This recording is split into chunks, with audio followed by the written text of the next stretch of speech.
Morning everyone and welcome back to my channel. কেমন আছো তোমরা সবাই? আশা করছি সবাই ভালো আছো আর আমিও ভালো আছি। আর আজকে হচ্ছে জানুয়ারির ৮ তারিখ, বাজে এখন সকাল ৯টা। আর এই ৯টা থেকে আজকের ব্লগটা শুরু করছি ব্রেকফাস্ট দিয়ে। ব্রেকফাস্টে আজকে বানাচ্ছি হচ্ছে পাওভাজি। পাওভাজির প্যাকেটটা কালকে এনেছিলাম আর কি। আর এখানে বড়দিনের কেক রয়েছে, এখানে চা বসিয়ে দিয়েছি আমি।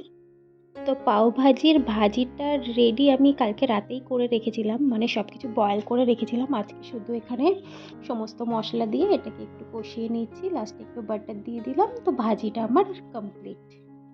এরপর পাওগুলোকে একটু বাটার দিয়ে সেঁকে নিচ্ছি। এটা হয়ে গেলে তারপর ব্রেকফাস্টটা করে নেব। আর পাও ভাজি খেতে কিন্তু আমার বেশ ভালো লাগে। ব্রেকফাস্ট করে নিয়েছি, এরপর ঘরের টুকিটাকি কাজগুলো সেরে নেব। গাছগুলোতে অনেক দিন জল দেওয়া হয়নি, তো গাছগুলো একটু জল দিয়ে দিচ্ছি। দেখো গোড়াগুলো পুরো শুকিয়ে গেছে। আজকে বিকেলবেলা একটু মেলায় যাওয়ার প্ল্যান আছে, মানে আমার মামার মেয়েদের সাথে, আমার বোনদের সাথে। তো দেখি যদি যাওয়া হয় তো তোমাদের সাথে অবশ্যই শেয়ার করব।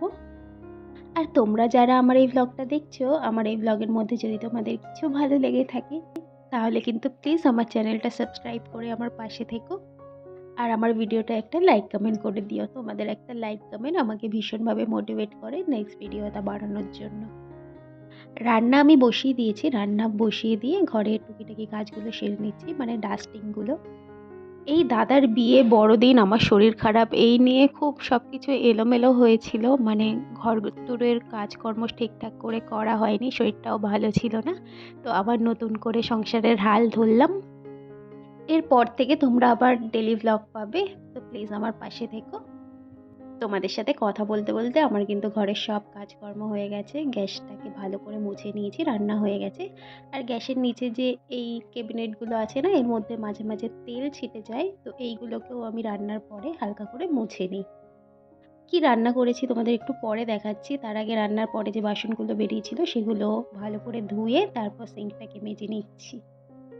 প্রতিবার বাসন মাজার পরে যদি সিঙ্কটাকে একটুখানি মেজে নেওয়া যায় তাহলে কিন্তু সিঙ্কটা সবসময় ঝকঝকে থাকে।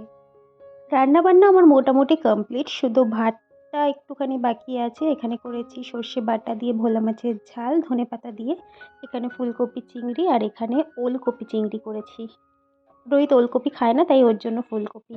আর দেখো বড়দিনের কেক কিন্তু এখনও রয়েছে, রোজ একটু একটু করে খেতে বেশ ভালো লাগছে। হালকা হালকা যখন খিদে পাচ্ছে এক টুকরো কেক নিয়ে খেয়ে নিচ্ছি। গুড ইভিনিং এভরিওয়ান, বাজে এখন সন্ধ্যে 6টা। আর আমি আমার বোনরা মিলে সব মেলায় এসেছি। দুপুরে আর ব্লগ তোমাদের সাথে শেয়ার করা হয়নি, এখানে একটু ঘুগনি খাচ্ছি। আর মেলায় আজকে প্রচণ্ড ভিড় ছিল, তাই জন্য বেশি ব্লগ তোমাদের সাথে শেয়ার করা হয়নি। আর বোনরা মিলে আসলে তো গল্প করতে করতেই সময়টা চলে যাচ্ছে। আর তারপরে এখানে খেয়ে নিলাম একটু ফিশ কাটলেট। তারপর এখানে টুকিটাকি জিনিসপত্র কেনাকাটা হচ্ছে আর কি। এরপর বাড়ি চলে যাব। বাড়িতে এসেছি আমি অনেকক্ষণ হয়ে গেছে। এসে আজকে রাতে বানাচ্ছি লুচি আর ঘুগনি। মটরটা আমি দুপুরেই ভিজিয়ে রেখেছিলাম। তো আজকের রাতের মেনু লুচি ঘুগনি। এরপর খাওয়া দাওয়া করে ঘুমিয়ে পড়বো।